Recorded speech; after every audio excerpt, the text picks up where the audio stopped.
السلام علیکم گائز، میں ہوں آپ کا ہوسٹ محمد ریاض سمرو۔ آج میں ریئیکشن کروں گا آصف بھائی کی بیوٹیفل ویڈیو پر، جس پر وہ غدیر خم میں کیا ہوا وہ بتا رہے ہیں کہ کیا چیزیں چھپائی جا رہے ہیں وہ بھی بتا رہے ہیں۔ تو چلیے چلتے ہیں ویڈیو کی طرف۔ اچھی لگے تو میرے چینل کو سبسکرائب، لائک، شیئر ضرور کریں۔ تو چلیے چلتے ہیں ویڈیو کی طرف۔ وعلیکم السلام۔ علیکم دوستو، میرا نام ہے آصف شفقت اور آپ دیکھ رہے ہیں ہنسی ٹی وی۔ غدیر خم میں کیا ہوا تھا آج جب آصف رسول بھائی پاک کھل صلی کے اللہ علیہ بتائیں گے۔ وسلم اپنے آخری حج سے تو میرے واپس آ ساتھ رہے تھے کچھ تو آپ نے پوائنٹ پہ پانی کے مسنگ ایک کر چشمے رہے کے ہیں، تو پاس اگر موجود جگہ خم پر میری قیام سے کیا کر کے اور بتاؤں امت کو تو ایک آصف بھائی انتہائی ناراض اہم مت ترین ہونا خطبہ دیا جسے غدیر خم کا خطبہ کہتے ہیں۔ یہ خطبہ اتنا اہم ہے کہ آج بھی فرقہ پرست مولوی اور عالم دین مسلمانوں سے اس خطبہ کو چھپاتے ہیں، انہیں سچ نہیں بتاتے، کیونکہ اس خطبہ کی بہت ساری باتیں ان کے فرقے کے خلاف جاتی ہیں۔ ہمارے نبی نے یہ لوگ طرح طرح کی کم درجہ اور ضعیف روایتوں کو پیش کر کے اس خطبہ کو دبانے کی کوشش کرتے ہیں، اور پچھلے 1400 سالوں کے اندر، صرف پچھلے 5 سالوں کے اندر ان احادیث مبارکہ کو علم کتابی عالم دین جب سامنے لے کر آئے تو لوگوں پر اس کی حقیقت کھلی۔ میں تمہارے بیچ میں دو بھاری لیکن اسلام چیزیں کسی چھوڑ کے فرقہ جا کی رہا شکل ہوں، میں نہیں آیا تھا، بلکہ اللہ نے آپ کو مسلمان بنایا ہے، ایک جس کا اللہ کی ایک ہی کتاب فرقہ ہے اور وہ ہے دوسری مذہب اہل اسلام۔ بیت۔ مسلمان کی ان تعلیمات کی اور تو اس کے بات ہی احکامات ختم کا ہو گئی نا مرکز بھائی۔ صرف قرآن و حدیث ہیں، اور اس ویڈیو کے اندر بھی ہم اسی حوالوں سے بات کریں گے۔ لیکن اگر آپ اس ویڈیو کو اپنے فرقہ کی مناسبت سے بنا دیکھے پہلے سے جج کرنا چاہتے ہیں تو برائے مہربانی اسے مت دیکھیں، یہ آپ کے لیے نہیں ہے۔ لیکن اگر آپ خود کو مسلمان کہتے ہیں اور بنا فرقہ واریت کے حقیقت کو جاننا چاہتے ہیں تو یہ ویڈیو آپ کی زندگی کی اہم ترین ویڈیو ثابت ہوگی، کیونکہ یہ آپ کی سوچ کو ہمیشہ کے لیے بدل کر رکھ دے گی۔ یہ حقیقت بتانا اس لیے بھی ضروری ہے کہ جو مجھ جگہ جیسے دین ملتی کے ہے طالب علم خاموش سے بھی وہیں اللہ پہ قیامت کے ریئیکشن دن یہ کرتا ہوں سوال بھائی۔ کرے گا کہ تم نے نہ حق ایڈیٹنگ جان کا کر بھی اسے شوق ہے، لوگوں نہ تک کیوں نہیں کچھ پہنچایا، چاپلوسی کا۔ اور اللہ قیامت کے دن آپ سے بھی بات سوال سیدھی کرے گا اور کہ آپ نے اس صادق۔ کو سن کر اس کی تصدیق کر کے پھر بھی اس کے سچا ہونے کا انکار کیوں کیا، چاہے وہ بات تمہارے فرقے کے خلاف اور تمہارے مخالف کے حق میں کیوں نہ جاری ہو۔ سب سے پہلے ان حدیث کے اتھینٹسٹی پر بات کرتے ہیں جن کے اندر غدیر خم کا ذکر ہے، کیونکہ قرآن کریم کے بعد صحیح حدیث کی دونوں کتابوں صحیح مسلم اور صحیح بخاری کے اندر یہ موجود ہے۔ یہ اتنی مستند اور بار بار روایت ہوئی ہیں کہ مسلمانوں کے تمام بڑے فرقے ان پر متفق ہیں کہ یہ صحیح حدیث ہیں۔ یہ مسلسل اتنی بار بیان ہوئی ہیں کہ جھوٹ ہو ہی نہیں سکتی۔ قرآن اور حدیث میں بنیادی فرق یہ ہے کہ قرآن کریم جیسے آسمان سے اللہ کی طرف سے نازل ہوا بالکل ویسے ہی انہی الفاظ کے ساتھ محفوظ ہے، جبکہ احادیث مبارکہ کو مفہوم کے لحاظ سے محفوظ کیا گیا ہے کہ کئی صحابہ کرام نے ایک ہی حدیث کو اپنے الفاظ کے اندر بیان کیا، مگر ان سب کا مفہوم کیونکہ ایک جیسا تھا تو یہ بالکل صحیح حدیث یا متواتر حدیث بن جاتی ہے، جیسا کہ غدیر خم کے کیس میں ہے۔ کیونکہ یہ ضروری نہیں کہ ایک خطبہ کے ہر ایک الفاظ ایک ہی شخص کو یاد ہوں، کیونکہ اس وقت کوئی ویڈیو ریکارڈنگ یا وائس ریکارڈنگ تو تھی نہیں، لہٰذا ایک ہی خطبہ کے متعلق ہمیں کئی احادیث ایک ہی مفہوم کے ساتھ کئی جگہوں پر ملتی ہیں۔ سب سے وضاحت سے اس غدیر خم کے خطبہ کی تفصیلات ہمیں صحیح مسلم 62-25 کے اندر ملتی ہیں۔ تابعین ایسے لوگوں کو کہتے ہیں جنہوں نے رسول اللہ صلی اللہ علیہ وسلم کو نہیں دیکھا اور نہ ہی ان کی صحبت میں رہے، بلکہ آپ کے صحابہ کو دیکھا اور ان کی صحبت میں رہے۔ اس حدیث مبارکہ کے مطابق 3 تابعین رسول اللہ صلی اللہ علیہ وسلم کے سابقون الاولون یعنی اسلام کے آغاز میں ہی مسلمان ہونے والے چند لوگوں میں سے ایک معتبر صحابی حضرت زید بن ارقم کے پاس گئے۔ ان تینوں میں سے ایک تابعی کا نام تھا حسین بن صبرہ۔ انہوں نے زید بن ارقم سے کہا کہ زید، اللہ نے آپ کو خیر کثیر عطا کی، اللہ نے آپ کو رسول اللہ صلی اللہ علیہ وسلم کی زیارت عطا کی، آپ نے رسول اللہ کی بات سنی، ان کے ساتھ مل کر جہاد کیا، ان کی امامت کے اندر نمازیں پڑھی، آپ ہمیں رسول اللہ صلی اللہ علیہ وسلم کی کوئی حدیث سنائیے۔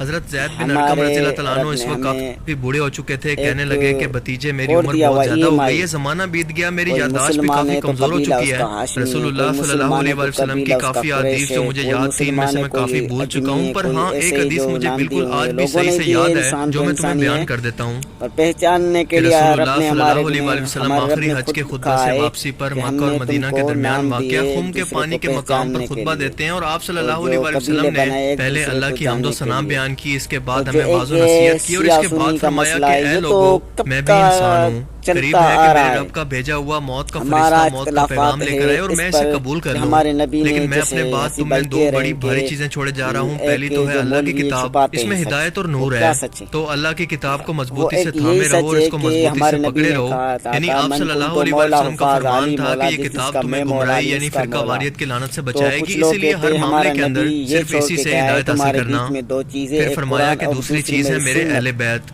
میں اسی تمہیں بھائی اپنے یہ اہل کہہ رہے بیت کے کہ بارے میں اللہ کا خوف اہل بیت دلواتا اور ہوں، یعنی قرآن ان کے چھوڑ معاملے کے گیا اندر تو اللہ سے بے ڈرنا، شک اس میرے بات بعد میں ان پر حسیب ظلم بھائی مت کے کرنا۔ ساتھ ہوں میں، یہ الفاظ اور آپ نے حسیب بھائی مسلسل نے 3 جو مرتبہ دہرائے۔ آخری جملہ ہے ویڈیو کا اس میں زید کچھ بن کہا ارقم ہے کے ان کہ الفاظ کو سن کر حسین نے ہمارے کہا کہ نبی نے اے امت زید، کو آپ چھوڑ صلی اللہ دیا علیہ کہ وآلہ وسلم کے اہل بیت یعنی جس کو گھر والوں چاہو سے آپ مراد خلیفہ کون لوگ ہیں؟ مقرر کر کیا دو۔ آپ صلی اللہ تو علیہ وآلہ وسلم کی بھائی ازواج تھوڑی اور بھی مطہرات یعنی ریسرچ کر پاک لو بیویاں بھائی، بھی میں اہل آپ بیت کا کے اندر دوست شامل ہیں؟ ہوں، آپ کا زید بن ارقم نے کہا کہ کیا ازواج بولتے ہیں مطہرات بھی اہل بیت کے اندر داخل ہیں، فین لیکن ہوں، اصل کے اندر اور اہل اس بیت بات وہ میں ہیں میں جن پر زکوٰۃ اختلافات حرام کرتا ہے۔ ہوں، میں شیعہ زید بن سنی ارقم نے کہا کہ جبروں کو علی، مانتا ہی نہیں ہوں، عقیل، آپ کا عقیدہ ہے جعفر نا جو اور عباس مسلمان کی وہی اولاد ہے، میرا بھی ہے، یعنی تو آسان میرے الفاظ کے دل میں اندر حضرت ولایت علی رضی اللہ علی ہے تعالیٰ تو عنہ اور میں ان کے یہی تمام کہوں بھائی گا کہ یعنی پھر سے رسول آپ اللہ صلی ریسرچ اللہ کرو علیہ اس وآلہ پر۔ وسلم کے چچا ابو آپ طالب نے کے یہ بات بیٹے اس لیے میرے خیال حسین نے سے کہا کہ کیا یہ ان پر کہ آپ صدقہ کے حرام جو ہے؟ بزرگ زید وہ بن ناراض ارقم نہ نے ہو کہا کہ جائیں، ہاں۔ تو میں کھل کے بات کر رہا ہوں آپ سے کہ نجران کے عیسائی ایک بار اس پر رسول ریسرچ اللہ کرو صلی اللہ بھائی، علیہ وآلہ وسلم سے کیونکہ اسلام آپ پر خود ہی مناظرہ کہہ کرنے کے رہے لیے آئے ہو اور تمام دلیلوں کے لوگ باوجود چھپاتے جب وہ ہیں، نہ کیوں مانے چھپاتے تو ہیں کہنے لگے کہ آپ مولا ہم علی سے کی مباہلہ ولایت کر کو؟ لیں، یعنی آپ صلی اللہ علیہ وآلہ کیوں وسلم بھی اپنے چھپاتے گھر ہیں والوں کو مولا ایک علی کی میدان کے ولایت اندر کو؟ لے آئیں اور بھائی ہم بھی ہمارا اپنے نبی گھر خود والوں کہہ کو کے گیا اور ہے دونوں نا، اللہ سے تمہارے دعا بیچ میں کریں دو کہ وہ چیزیں جھوٹے چھوڑ کے شخص کو جا رہا تباہ ہوں، کر ایک ہے دیں۔ قرآن، تب دوسری آپ اہل صلی اللہ بیت، علیہ وآلہ وسلم ان اپنے دونوں گھر کو والوں کے اندر مضبوطی سے صرف بی بی تھام لو، فاطمہ ایک رضی کو اللہ بھی تعالیٰ چھوڑا عنہ، تم گمراہ حضرت ہو مولا جاؤ گے۔ علی رضی اللہ تعالیٰ عنہ، تو امام ہمارا حسن نبی اور ایسے امام ہی حسین کو ساتھ لے کر کسی گئے، اور کے ہاتھ میں جنہیں آتا دیکھ کر عیسائی کمان مباہلے دے سے دے گا خوفزدہ ہو کر اسلام میدان کی، سے بھاگ گئے، کیونکہ ان کو اندازہ ہو ایسا گیا نہیں کہ ہوگا اللہ پاک ان بھائی، ہفتیوں کی تھوڑی دعا آپ کو کبھی اور بھی رد نہیں ریسرچ کرے کرو، گا۔ مجھ سے آپ مگر اس بڑے ایک ہو، واقعے سے آپ یہ میرا ثابت ہو تو گیا کہ رسول ابھی اللہ آزاد صلی ہی اللہ علیہ وآلہ سبسکرائبر وسلم نہیں کے ہوئے اصل ہیں، اہل بیت یعنی میں آپ کے تو گھر والوں میں جو کون آپ کون نے جو شامل ہے؟ بات کی میں آپ کے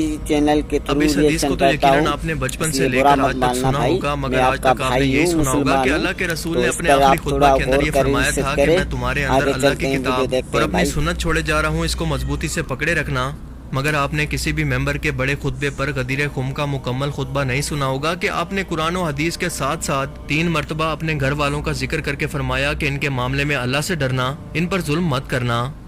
مگر رسول اللہ صلی اللہ علیہ وآلہ وسلم کی وفات کے فوراً بعد یہ ظلم و ستم ایسا شروع ہوا کہ آج تک نہیں رکا، کیونکہ مولا علی رضی اللہ تعالیٰ عنہ کو بنو امیہ کے جن لوگوں نے شہید کیا اور ان کے بعد ان کی اولاد امام حسن علیہ السلام کو زہر دلوایا اور امام حسین اور ان کے گھر والوں کو کربلا کے اندر شہید کیا۔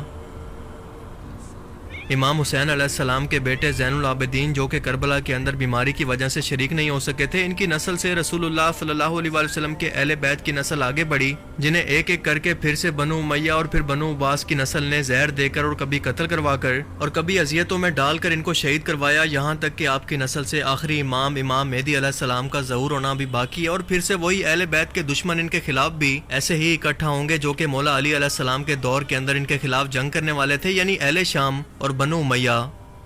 رسول اللہ صلی اللہ علیہ وآلہ وسلم کے چچا کے باقی بیٹوں یعنی مولا علی رضی اللہ تعالیٰ عنہ کے علاوہ جعفر، عقیل اور عباس کے ساتھ بھی بنو امیہ نے بالکل یہی سلوک کیا۔ رسول اللہ صلی اللہ علیہ وآلہ وسلم نے غدیر خم پر یہ خطبہ اس وقت دیا جب حج کے بعد تمام عرب کے لوگ جا چکے تھے اور صرف شام اور مدینہ کے لوگ اس میدان میں موجود تھے۔ آپ جانتے تھے کہ انہی دونوں کے اختلاف کے اندر میرے اہل بیت کو شہید کرنے کی شروعات ہوگی، لہٰذا ان کو کہا کہ غور سے سنو، میرے اہل بیت کے معاملے میں اللہ سے ڈرنا۔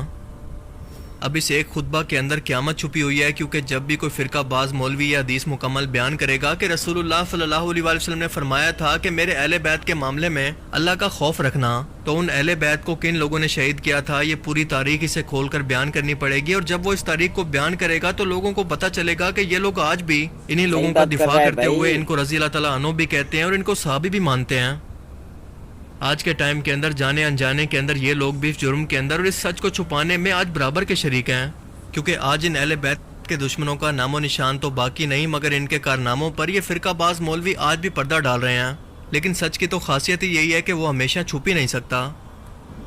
اہل سنت اور اہل تشیع کا سب سے بڑا اختلاف ہی اسی بات کا ہے کہ وہ اہل بیت کو بھی رسول اللہ صلی اللہ علیہ وآلہ وسلم کے الفاظ کے مطابق قرآن اور حدیث کے بعد سب سے زیادہ اہمیت دیتے ہیں۔